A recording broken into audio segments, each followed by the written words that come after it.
This is Shreya Singh and welcome back to my channel. इस video में हम प्लेटो थ्योरी ऑफ एजुकेशन को cover करने जा रहे हैं। इससे पहले की वीडियोस में हमने Plato theory of justice and ideal form को कवर किया है, so you can go and watch it. तो प्लेटोज थ्योरी ऑफ एजुकेशन जो है it was mentioned in his book, in Plato's book Republic seventh, and it talks about the importance of education. इसके बाद इसमें जो है ये जो पूरा पोर्शन है, ये पूरा पोर्शन जो है it discuss about the meaning of education, जो कि प्लेटो के अकॉर्डिंग है। Like in the first, according to the Plato, he said that to make the individual recognize the inner perfection, his inner perfection within themselves, education serves that purpose। ठीक है, तो इनके according जो education है वो किसी भी इंडिविजुअल का जो इनर परफेक्शन है उसको रिकॉग्नाइज करवाने के लिए कि उनके अंदर जो है एक इमेंस अमाउंट ऑफ नॉलेज है, इंफॉर्मेशन है, जो हर एक इंसान जो है वो उसके अंदर पहले से ही है, तो उसको याद दिलाने के लिए, ठीक है, उसको बाहर निकालने के लिए जो है एजुकेशन इम्पॉर्टेंट होती है according to the Plato. Okay, वो कहते हैं ना कि हमारे अंदर ही सब कुछ नॉलेज होती है, पहले से ही होती है, हमारे ब्रेन में सब कुछ फिक्स रहता है, बस हमें वो चीज़ें याद नहीं होती हैं। और जब हम एजुकेशन करते हैं, एजुकेशन लेते हैं, तो उस टाइम पे हमें वो सभी नॉलेज जो है वो धीरे धीरे करके समझ में आने लगती है, हमारे अंदर से ही वो जो है हमें समझ में आने लगती है वो सभी चीज़ें। Then to make you realize that what your features and characteristics are, तुम्हारे features and characteristics को बताना, realize करवाना, वो education का काम होता है। Knowledge is not the end, it is the means। ठीक है, it is the means। वो कहते हैं कि knowledge is not the end, it is the means। Okay, it is a means to know the truth। It will only turn your eyes towards the light which is inside you। ठीक है, it will turn your eyes towards the light which is inside of you, the knowledge। Light here means the knowledge, the information which you already possess। आपको बस खाली उसको realise करवाना है। वो education आपको एक पाथ देता है, एक knowledge. Education is something which brings everything from with in you. ठीक है, वो नॉलेज आप सरफेस पे लेके आता है। देन सिस्टम ऑफ एजुकेशन देखें तो इनके according this was first taken from the Spartan system. ठीक है, स्पार्टन सिस्टम कहते हैं, या फिर स्पार्टा, आपने नाम सुना होगा, एक मिलिट्री स्टेट होती है।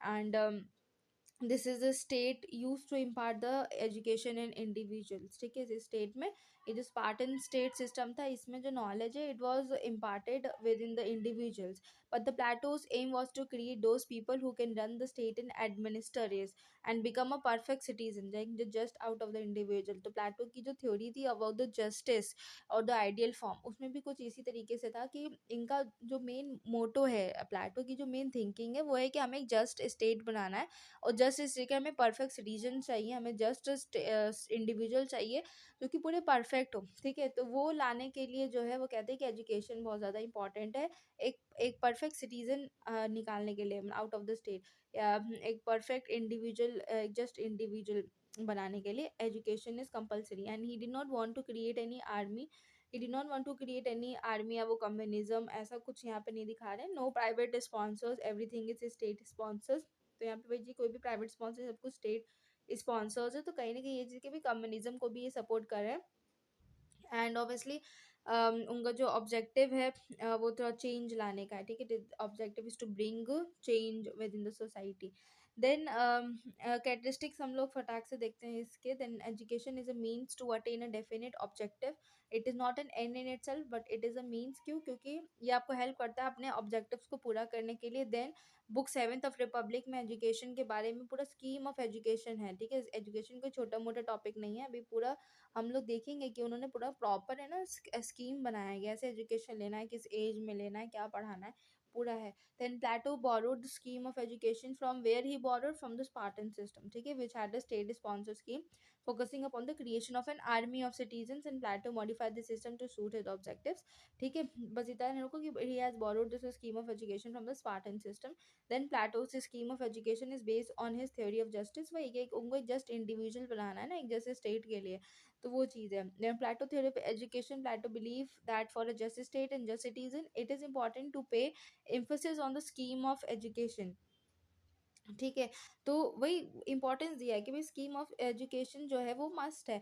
Therefore one complete book of Republic is dedicated to the scheme of education. पूरी जो बुक है रिपब्लिक की वो पूरा स्कीम ऑफ एजुकेशन उसमें ही मेंशन्ड है पूरा, ठीक है। एंड प्लेटो मैक्सिमम जो थ्योरीज है वो उनकी रिपब्लिक बुक से ही लिया गया है, चाहे वो आइडियल फॉर्म हो, चाहे वो जस्टिस हो, या वो एजुकेशन हो, ठीक है। Then Plato believed that making the laws and enacting them will not make people follow these rules because a sound mind is important to have a just state. Now here he has given importance to a sound mind. Sound mind means a person who is knowledgeable, who has reasoning power या who's logical, ठीक है, जो जिसके पास सोचने की क्षमता हो, ठीक है, जिसके पास जो मतलब अपने साउंड माइंड हो जिसके पास, ठीक है, जो अच्छे से चीज़ों को समझ पाए। And is important to have a just state for Plato. Indiscipline and disorder are diseases of the mind. और उनके अकॉर्डिंग इनडिसिप्लिन एंड डिसऑर्डर अगर है स्टेट में या फिर इंसान के अंदर, so these are the diseases of the mind and the person can not work, ठीक है, can be properly educated. So therefore a mental remedy is required to cure such diseases, ठीक है। तो एक मेंटल रेमेडी मतलब एक sound mind के लिए इम्पोर्टेंट, आपकी हेल्थ इंपॉर्टेंट है, ताकि तभी आप चीज़ों को अच्छे से स्टडी कर पाओगे। फिर उसके बाद scheme of education as suggested by the Plato. अब हम यहाँ पे स्कीम ऑफ एजुकेशन को पढ़ेंगे, बहुत इंटरेस्टिंग है, थोड़ा सा लेंदी है, बट बहुत इंटरेस्टिंग है और सिंपल है, ज़्यादा कुछ टफ नहीं है इसमें, ठीक है। बस खाली ध्यान से सुनिएगा आप लोग। Then so the scheme of education जो है suggested by the Plato is based upon the framing of the mind and body, ठीक है। देखो मैं आपको ये शॉर्ट में भी बता सकती हूँ, बट आई वॉन्ट यू कि आप इसको रीड आउट करो, ठीक है, रीड करो वन बाय वन। और इसको जो है ज़्यादा कुछ टफ नहीं, बहुत सिंपल एंड ईजी लैंग्वेज में लिखा गया है इसमें। तो जब आप इसको रीड करोगे, और क्योंकि मैं इसको रीड करके आपको बता रही हूँ, तो वो और इजीली आपके माइंड में जो है वो कंसेप्ट क्लियर होगा, ठीक है। सो यहाँ पे जो प्लेटो है वो ये कहते हैं कि जो स्कीम ऑफ एजुकेशन है, this is based upon framing of mind and body as well. Though Plato took inspiration from the Spartan system, he has well aware that education should not only focus upon the training the body but also upon the training of the mind, ठीक है। तो यहाँ पे उन्होंने दो main चीज़ें ली हैं, एक लिया आपका माइंड और दूसरा लिया उन्होंने बॉडी, ठीक है। एजुकेशन के लिए दो चीज़ें इंपॉर्टेंट है, one is mind and second is body, okay. Then he says कि जो ये जो पूरा स्पार्टन सिस्टम से जो इन्होंने लिया है पूरा ये स्कीम ऑफ एजुकेशन, वो उसमें इन्होंने ये चीज़ क्या है कि education should not only focus upon the training of the body, but it should also focus upon the training of the mind, ठीक है। सिर्फ खाली बॉडी की ही ट्रेनिंग ना हो, बस माइंड की भी ट्रेनिंग अलॉन्ग विद होनी चाहिए, ठीक है। दोनों ही इंपॉर्टेंट है किसी भी इंसान की ग्रोथ के लिए। Therefore to train the mind Plato suggest the studies of the literature and music, ठीक है। यहाँ पे LIT लिखा है, इसका मतलब है लिटरेचर एंड म्यूजिक। माइंड के लिए अब दो चीज़ें उन्होंने कही है, पहला हो गया माइंड और दूसरा हो गया बॉडी। माइंड के लिए वो ये सजेस्ट कर रहे हैं कि हमें स्टडी करना चाहिए लिटरेचर एंड म्यूजिक, ठीक है। अच्छा ये म्यूजिक जो है बहुत ज़्यादा हीलिंग अपने अंदर रखता है, क्योंकि हमने हर बार देखा है कि जब भी हम बहुत ज़्यादा डिप्रेस होते हैं, एंग्जाइटी में होते हैं, वरिड होते हैं, हम क्या करते हैं, फटाक से म्यूज़िक लगाते हैं अपना फेवरेट और सुनने लगते हैं, ठीक है। हम यही तो करते हैं ना। तो जो म्यूज़िक है हमें बहुत जल्दी हील कर देता है, हमें बहुत जल्दी हमारे टेंशन्स को, हमारे वरीज को बहुत जल्दी काम डाउन कर देता है, हम ऑटोमेटिकली हमारे अंदर के वो हैप्पी हार्मोन्स आ जाते हैं, ठीक है, निकलने लगता है, और हम ऑटोमेटिकली बहुत काम माइंडेड और हैप्पी हो जाते हैं। तो वहाँ पे जो म्यूज़िक है ना, इस वजह से यहाँ पे प्रायोरिटी दिया है प्लेटो ने कि music is important, there should be study of the music for a happy mind, ठीक है, एक गुड माइंड के लिए। तो वहाँ पे वो ट्रेन यहाँ पे स्टडी करना चाहिए हमें। And second thing literature. Literature क्योंकि लिटरेचर आपको नॉलेज देता है, बाइल तो सभी नॉलेज सभी इंफॉर्मेशन आपकी बुक्स में है। So when you go through the books, when you read the novels, when you read good books, when you read literatures, तब आपको पता चलता है कि okay there is so deep knowledge, ठीक है। तो वो that's all goes into your mind and then आपकी जो थॉट्स हैं वो आपकी रियलिटी बन जाती है। तो इट्स वेरी डीप कंसेप्ट। तो बेसिक आपको बस इतना ध्यान रखना है कि माइंड में माइंड के लिए आपको क्या स्टडी करना है, literature and music. And for the body, और भाई बॉडी को फिट रखने के लिए आप क्या करते हो, आप वॉक पे जाते हो, आप रनिंग करते हो, आप फिजिकली जिम जाते हो, ठीक है। तो कितना सारे अलग रूटीन्स को, फिजिकल रूटीन्स को फॉलो करते हैं, है ना, अपनी बॉडी को फिट रखने के लिए, हेल्दी रखने के लिए, खाने पीने की चीज़ों पे ध्यान रखना। तो यहाँ पे बॉडी के लिए ना जिमनास्टिक्स को सपोर्ट किया, यानी कि आप बच्चे जो है वो जिमनास्टिक में मतलब थोड़ा-सा उनकी बॉडी की ग्रोथ हो और थोड़ा-सा हेल्दी एंड फिट हो। तो वो बॉडी के लिए उन्होंने जिमनास्टिक्स को प्रायोरिटी दी है, स्टडी करने के लिए कहा है, और माइंड के लिए उन्होंने लिटरेचर एंड म्यूज़िक को किया है। ठीक है, बस इतनी सी बात है। इतने बड़े पैराग्राफ में बस यही मेन पॉइंट बताया गया है कि बॉडी एंड माइंड इंपॉर्टेंट है, माइंड के लिए लिटरेचर एंड म्यूज़िक और बॉडी के लिए जिमनास्टिक्स।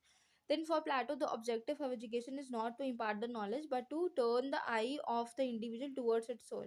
ठीक है, अभी सेकंड यहाँ पे चीज़ निकल के आई है कि माइंड और बॉडी के अलावा उन्होंने कहा है कि इंसान को सिर्फ खाली नॉलेज ही नहीं लेना है, ठीक है, नॉलेज ही नहीं लेते जाना है, बल्कि उस नॉलेज को अप्लाई भी तो करना है। कहाँ पे अप्लाई करना है? अपनी सोल ग्रोथ पे, ठीक है, अपनी सोल की ग्रोथ पे, अपने सोल जो भी नॉलेज और विजडम में यही अंतर होता है। आप नॉलेज तो ले लेते हो किताबों से, लेकिन जो विजडम होता है वो आपको सोचने की, समझने की क्षमता देता है। ठीक है, वो कहाँ से आती है? आपकी स्पिरिट से आती है, आपकी सोल से आती है। पढ़ा था ना जस्टिस वाले में, सोल, स्पिरिट, विजडम। तो वो कंसेप्ट यहाँ पे है थोड़ा सा। ठीक है, ओके, मैं बहुत सिंपली इसको एक्सप्लेन करी, ज़्यादा कंफ्यूज नहीं कर रही। सो प्लेटो जो है यहाँ पे उनका मेन ऑब्जेक्टिव यही बताते हैं एजुकेशन का, सिर्फ खाली नॉलेज देना ही नहीं है, बल्कि ये भी है कि जो इंसान है वो अपनी सोल के थ्रू जाए, अपना इनर नोइंग हो कि what does a person souls want. ठीक है, अपने पर्पस की ओर जाए। तो वो यहाँ पे टुवर्ड्स सोल्स की इंपॉर्टेंट है। For this Plato gives a theory of reminiscence या फिर रिकलेक्शन।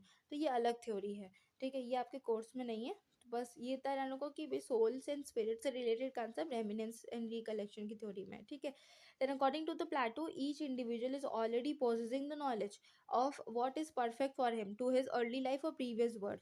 ये सबको पता है। जैसे कि एग्जाम्पल ले लीजिए हनुमान जी का, उनके से रिलेटेड ये स्टोरी है ना कि उनको अपने पावर्स का पता ही नहीं था। फिर बाद में उनको जो है रियलाइज करवाया गया, याद करवाया गया। फिर अचानक से जो है उनके अंदर की जितनी भी पावर है, शक्ति है, वो उनको रियलाइज हुई and then he became the powerful god. ठीक है, the most powerful god in our mythology. तो वही चीज़ है कि दिस इज होल थिंग कि अकॉर्डिंग टू द प्लेटो हम सब भी इसी तरह ही हैं। हम सब भी हनुमान जी की तरह ही हैं। We have all the powers, we have all the capacities, but still we don't realize it that we possess, so we possess that knowledge. ठीक है, और हम इधर उधर भटकते रहते हैं, बल्कि हमारे पास ही सब नॉलेज एंड सब कुछ है, हमें बस खाली उसको क्या करवाना है, रियलाइज करवाना है। तो education here plays a very great role. So वही चीज़ यहाँ पे कि it possess, every individual possess the knowledge and कुछ अच्छा यहाँ पे ये भी प्रीवियस बर्थ पे भी वो बिलीव करते हैं। ये इस लाइन से पता चल जाता है that every person possess a knowledge from his early life or the previous birth. ठीक है, so it believes in the previous life birth. Then therefore education is important to make the individual recollect those perfect things. ठीक है, then the other purposes of education is to provide the correct surrounding for the development of the individual. ठीक है, secondly बहुत important purpose है कि जो education है वो प्रोवाइड करता है the correct surroundings for the development of the individual as according to the Plato just like a plant an individual also requires the correct environment to bloom and to flourish. तो आपको education एक correct surrounding देता है, एक knowledge देता है कि आपको किसके साथ रहना है, किसके साथ नहीं रहना है। ठीक है, आपको किस इन्वायरमेंट में रहना है, किस सराउंडिंग में रहना है। ठीक है, तो वो एजुकेशन जो है यहाँ पे आपको इतनी समझ देता है, बुद्धि देता है, जस्ट लाइक अ प्लांट। तो ये वो चीज़ हो गया। Then hence education serves a two-fold purposes discussed above. दो fold purposes वही माइंड एंड बॉडी के लिए इंपॉर्टेंट है। देन दो पर्पसेस क्या है कि आपके पास अभी नॉलेज है, उस नॉलेज को आपको याद दिलाना, आपको दोबारा से रियलाइज करवाना, रिकलेक्ट करवाना। एंड सेकेंड थिंग कि आपको करेक्ट सराउंडिंग में कौन सी रहना है, कौन सा नहीं रहना है, वो आपको रियलाइज करवाना। एंड ऑब्वियसली कि आप सभी नॉलेज पॉजेस करते हो, आपके सोल में सब कुछ है, आपको उसको बस रियलाइज करवाना है, अपने पर्पस को जानना है। ठीक है, this is all knowledge education provides you with। ठीक है, तो ये आप इसमें भी लिख सकते हो कि ये जो पूरा आपने पढ़ा ये आप इम्पोर्टेंस ऑफ एजुकेशन में लिख सकते हैं, या फिर जो प्लेटो की थ्योरी ऑफ एजुकेशन का क्या इम्पोर्टेंस है वो आप ये सभी पॉइंट्स उसमें लिख सकते हैं। ठीक है, देन हम लोग अब मेन स्कीम पे आते हैं जो कि मोस्ट इम्पॉर्टेंट है हमारा प्लेटो का स्कीम ऑफ एजुकेशन। अब this is for the citizens. ठीक है, ये जो पूरी स्कीम है ये सिटीजन्स के लिए है। अब यहाँ पे जो सिटीजन्स हैं, ठीक है, women's were taken as a part of education, लेकिन women's were not in the citizens. ठीक है, they not come under citizens. ठीक है। मतलब प्लेटो के अकॉर्डिंग जो स्कीम ऑफ एजुकेशन है और जो स्टेट था उस टाइम पे, जो स्टेट उस टाइम पे जो थे वहाँ पे वुमेन्स को एज अ सिटीजन नहीं माना जाता था। ठीक है, बट और ये जो स्कीम सिटीजन्स के लिए है, लेकिन womens are not part of citizen, but they were the part of this scheme. Okay, तो इन शॉर्ट इतना ध्यान रखो कि womens were part of this scheme. ठीक है। Then in beginning equality, but later it focuses upon the guardian class. अब यहाँ पे मैंने शॉर्ट शॉर्ट से नो ये एक जस्ट बस खाली लिख दिया था यहाँ पे कि जो बिगनिंग में मतलब हम इक्वालिटी की बात करेंगे, बट फिर बाद में जो ये पूरी थ्योरी थी स्कीम ऑफ एजुकेशन की, ये सिर्फ गार्जियन क्लास को फोकस करने लगी। हमने ने इससे पहले 3 क्लासेस पढ़ी थी। पहली थी हमारी गार्जियन क्लासेस में 2 क्लासेस हमारी थी। सो फिर लास्ट वाली जो थी वो हमारी पीजन क्लास थी, तो हम लोग यहाँ पे पीजन क्लास को जो है इंक्लूड नहीं करेंगे। ठीक है, अपर की जो दोनों क्लासेस थे हम उसको जो है इसमें हम बाद में जाके जो है वो दोनों इसमें इम्पोर्टेंट हो जाती हैं। So the Platonic scheme of education at its beginning is based upon the principle of equality. Why it is based upon the principle of what? Equality. This means that no discrimination is made on the basis of the classes within the society. In the beginning, every citizen is equally entitled to education within the state.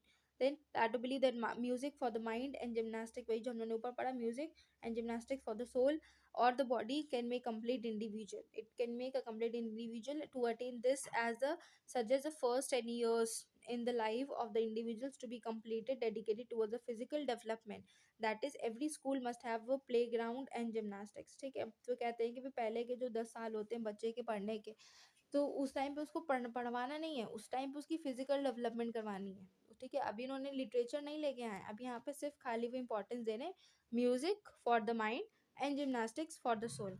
Music and gymnastic बस 2 चीज़ें बच्चों को पढ़वानी है। Physical development पे focus करना है, तो जो स्टार्टिंग के जो 10 ईयर्स होते हैं, ठीक है, ये आपको याद करना पड़ेगा 10 ईयर्स के लिए क्या क्या चीज़ें बताई हैं प्लेटो की थ्योरी के अकॉर्डिंग। तो फर्स्ट 10 ईयर्स के लिए म्यूजिक हो गया, जिमनास्टिक हो गया and physical development of the child, तो वहाँ पे जो स्कूल्स हैं और playground and proper gymnasium होना चाहिए। ठीक है। Then for the mind individual should be trained in music, और माइंड के लिए उसके पास ट्रेनिंग हो, स्टडी हो पूरा म्यूजिक में, उसके बारे में जाने सीखे। ठीक है, माइंड के लिए, माइंड ग्रोथ के लिए फर्स्ट 10 ईयर्स में वो इम्पॉर्टेंट है। देन 18 ईयर्स तक आते आते, till the age of 18 years every individual must be trained in sports and music. ठीक है, तो वही चीज़ है कि स्टार्टिंग के 10 साल उन्होंने बताया, तो जाते जाते फिर 18 साल तक म्यूजिक एंड स्पोर्ट्स 2 चीज़ों पे फोकस करना है। फिर 18 से 20 साल में some sort of military exercises should be given to the individual. ठीक है, 18 से 20 साल की एज में military exercises should be given to the individual, and this complete the first stage of Platonic scheme which is elementary education. ठीक है, तो भाई एलिमेंट्री एजुकेशन में वो ये क्या कहते हैं कि पहले के जो 10 साल हैं, मतलब एलिमेंट्री एजुकेशन मीन्स 20 साल तक, पहले के जो 10 साल है म्यूजिक एंड स्पोर्ट्स, और उसके बाद 18 से 20 ईयर्स में, 18 to 20 ईयर्स में मिलिट्री एक्सरसाइजेज जो है बताएं। तो it is also part of sports only, military exercises दूसरे से और ज़्यादा टफ एंड हाई लेवल का हो जाता है। ठीक है, मिलिट्री एक्सरसाइजेज, तो ये पूरा जो है 20 ईयर्स तक हमारा एलिमेंट्री एजुकेशन में आता है।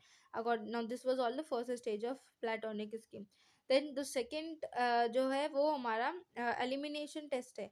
देखिए, will be at the age of 20। अब यहाँ पे क्या है, जब आपको मिलिट्री एक्सरसाइज दे दी, यानी कि जो बच्चे हैं वो फिजिकली या फिट हैं, ठीक है, फिजिकली बॉडीली बहुत ज़्यादा उनका अच्छा डेवलपमेंट होगा, बॉडीली बहुत अच्छा डेवलपमेंट होगा, एंड वो लोग फिजिकली फिट होंगे। ठीक है, मेंटली फिट होंगे just because of the study of the music. अब यहाँ पे पहला एलिमिनेशन होगा जो कि टेस्ट होगा at the age of 20। This test will be both practical also and theoretical also. Those who do this, यहाँ पे जो लोग फेल हो जाते हैं इस टेस्ट में, will belong to the economic class. ठीक है, तो जो यहाँ पे फेल होते हैं वो कहाँ पे बिलोंग करेंगे, टू द इकोनॉमिक क्लास। ठीक है, economic class. Then those who pass will continue to the higher education. अब जो यहाँ पे पास होंगे सिर्फ वही बच्चे हायर एजुकेशन के लिए जाएंगे। From 20 to 30 years of age, 10 years the individual will be taught in natural sciences and mathematics. ठीक है, तो जो बच्चे अब यहाँ पे पास होंगे तो 20 से 30 साल, पूरे 10 साल जो है वो लोग नेचुरल साइंसेज मैथमेटिक्स स्टडी करेंगे, and they will learn algebra, solid geometry, astrology, astronomy, ये सभी चीज़ें वो लोग पढ़ेंगे। और जो लोग फेल हो गए वो इकोनॉमी क्लास में रह जाएंगे। ठीक है ना, और ये जो है अभी देखना आगे क्या होगा। Now they will be also go under regress military training for these 10 years. Military training चलती रहेगी, वो नहीं रुकेगी। ठीक है, बस और क्या होगा कि साथ में और ज़्यादा नेचुरल साइंसेज और ज़्यादा स्टडीज़ जो हैं वो आ जाएंगी, इंक्लूड हो जाएंगी, सब्जेक्ट्स इंक्लूड हो जाएंगे। So at the age of 30 the next elimination test होगा। तो एक एलिमिनेशन टेस्ट कब हुआ? 20 के एज पे हुआ, और जो सेकेंड एलिमिनेशन टेस्ट था वो आफ्टर 10 years 30 के एज पे होगा। और इसमें क्या होगा कि they will those who fail will belong to the auxiliary or the military class। ठीक है, तो those who अब यहाँ पे जो फेल होगा भाई वो ऑक्सिलरी और मिलिट्री क्लास में रहेगा। फिर उसके बाद कौन आते हैं? those who pass the test will be taught to the dialectics, ठीक है, for the next 5 years, and after which they will continue for the 15 years for the practical experience. बहुत लंबा चलता रहेगा। आई थिंक ये पूरा हाफ ऑफ द लाइफ जो है वो पूरी, इसीलिए यहाँ पे क्रिटिसिज्म में जो हम लोग प्लेटो की स्कीम ऑफ एजुकेशन का जो हम लोग क्रिटिसिज्म पढ़ते हैं उसमें हम यही चीज़ देखते हैं कि इसमें जो है ये क्रिटिसिज्म है कि जो हाफ ऑफ द लाइफ जो है इंसान की वो स्टडी में ही चली जाएगी। ठीक है, सोचो पहले वो 20 साल तक एक टेस्ट देगा, फिर 30 years तक फिर सेकेंड टेस्ट देगा, फिर जो है 15 साल तक फिर उसमें जो पास होंगे वो डायलैक्टिक स्टडी करेंगे। ठीक है, तो ये 15 साल तक फिर प्रैक्टिकल एक्सपीरियंस होगा। तो जब तक वो 50 की एज में आएंगे they will be declared as philosopher और द किंग क्लास। ठीक है, आफ्टर द एज ऑफ 50, और कौन जानता है कि वो बचेंगे भी कि नहीं बचेंगे। ठीक है, क्योंकि 50 years तक आते आते half of them will die, तो पढ़ते ही पढ़ते। तो वो चीज़ है कि भाई इतनी एज तक हाफ ऑफ द लाइफ जो है आपकी, हाफ ऑफ द लाइफ जो है लाइफ स्पैन आपका जो है you are studying and you are for attaining a perfect high class. तो वो चीज़ें जो है यहाँ पे इसका वन ऑफ द क्रिटिसिज्म रहा है। ठीक है, तो ये जो है भाई जो 50 तक पहुंच जाएगा और जिसने प्रैक्टिकल एक्सपीरियंस गेन कर लिया फिर वो फिलोसोफर या फिर किंग क्लास में आ जाएगा। So this was the scheme of education of the Plato. एक बार फिर से बताती हूँ। यहाँ पे पहला एलिमेंट्री एजुकेशन है जहाँ पे फर्स्ट 10 years बच्चों को स्पोर्ट्स एंड म्यूजिक सिखाया जाएगा, एंड मिलिट्री एक्सरसाइजेस करवाई जाएंगी 18 से 20 साल तक। फिर 20 साल में एक एलिमिनेशन टेस्ट होगा, जिस टेस्ट के अकॉर्डिंग प्रैक्टिकल एंड थ्योरेटिकल दोनों बेसिस पे होगा। जो यहाँ पे फेल हो जाता है वो इकोनॉमिक क्लास को बिलोंग करेगा। I think most of the बच्चे यहीं पे बैकआउट कर लेंगे और यहीं पे ही जो है इकोनॉमिक क्लास में ही रहेंगे। देन उसके बाद जो बच्चे पास हो गए हायर एजुकेशन के लिए जाएंगे और उनमें सब्जेक्ट्स और ज़्यादा इंक्लूड हो जाएंगे, जिसमें बच्चे मैथमेटिक्स एंड नेचुरल साइंस जैसे सब्जेक्ट को पढ़ाएंगे, और भी ज़्यादा सब्जेक्ट्स हैं उसमें। सो ये 10 years तक चलेगा और फिर 30 एज तक आते आते फिर से एक टेस्ट होगा, फिर एक एलिमिनेशन टेस्ट होगा, और यहाँ पे फिर से कुछ बच्चे जो है वो बैकआउट कर लेंगे। और जो बच्चे पास होंगे वो बच्चे फिर से और नए सब्जेक्ट्स ऑक्सिलरी और मिलिट्री क्लास में बिलोंग करेंगे। ठीक है, auxiliary and military class.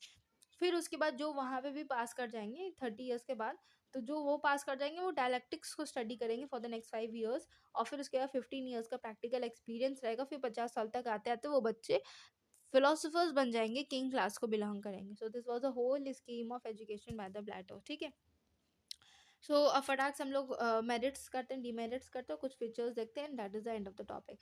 So merit में प्रिंसिपल ऑफ इक्वालिटी है। ठीक है, इक्वालिटी हाँ कहने के लिए इक्वालिटी है, बाद में फिर ग्रेजुएट क्लास पे ही तो फोकस हो रहा है ना, अभी फिलोसफर्स एंड किंग्स ही तो बन रहे हैं ना बच्चे बाद में। तो क्लासेस तो आ ही गई, auxiliary class, economic class and आपने फिलोसफर क्लास बना दी, तो कहाँ की इक्वालिटी रह गई। Then complete focus upon the development of the body. ये अच्छा पॉइंट है कि ये डेवलपमेंट हो रहा है आपका माइंड का एंड बॉडी का, based upon the functional specialization. भाई जो जिसके फंक्शंस है वो ही बेसिस पे जो है वो बच्चा आगे जा रहा है। जो मिलिट्री स्पोर्ट्स तक अच्छा है वो 20 साल में ही रुक जा रहा है और इकोनॉमिक क्लास में बिलोंग कर रहा है। जो उससे अच्छा था, जो स्टडीज़ में अच्छा है, वो भाई और आगे जा रहा है, और जो फिलोसोफर तक की जिसकी बुद्धि है तो वो और ज़्यादा आगे जा रहा है फिलोसफर की क्लास में। तो वो फंक्शंस के हिसाब से अपने अपने स्पेशलाइजेशन के हिसाब से जो है उसके रोल हैं, क्लासेस हैं। ठीक है, तो ये अच्छी चीज़ है। भाई regular and periodic assessment to check on, हर 10-10 साल पे जो है टेस्ट हो रहे हैं, देखा जा रहा है बच्चों की ग्रोथ देखी जा रही है। तो वो चीज़ें भी यहाँ पे जो है अच्छी हैं, एक पीरियोडिक वे में सब कुछ हो रहा है। Skills and knowledge of the individual को प्रायोरिटी दी जा रही है, उसके स्पेशलाइजेशन को प्रायोरिटी दी जा रही है। तो जो जिसमें अच्छा है वो उस क्लास को बिलोंग कर रहा है, तो ये भी अच्छे है। देन यहाँ पे डीमेरिट क्या है? Neglection of the slaves and metics in the system of education. ठीक है, तो डीमेरिट ये चीज़ है कि यहाँ पे ये तो अच्छी बात है, slaves and metics in the system of education. तो ये अच्छा यहाँ पे ये चीज़ है ना कि जो स्लेव्स हैं और जो मेटिक्स हैं उनको जो है इस सिस्टम से नेग्लेक्ट किया जा रहा है। एजुकेशन जैसे कि वुमेन को मैंने बताया ना कि सिटीजन्स ही जो होंगे वो ही स्कीम ऑफ एजुकेशन में आएंगे, तो यहाँ पे वुमेन्स को इंक्लूड किया गया है। ठीक है, बट स्लेव्स और मेटिक्स सिटीजन्स में नहीं आते हैं, तो इस वजह से यहाँ पे इनको जो है नेग्लेक्ट किया गया है स्कीम ऑफ एजुकेशन में, ये लोग नहीं आते हैं। तो यहाँ पे कहीं ना कहीं इनइक्वालिटी फिर तो हो ही गई। Based upon the principle of equality system exclusively focus upon the training of the guardian class, specially to the philosophers king.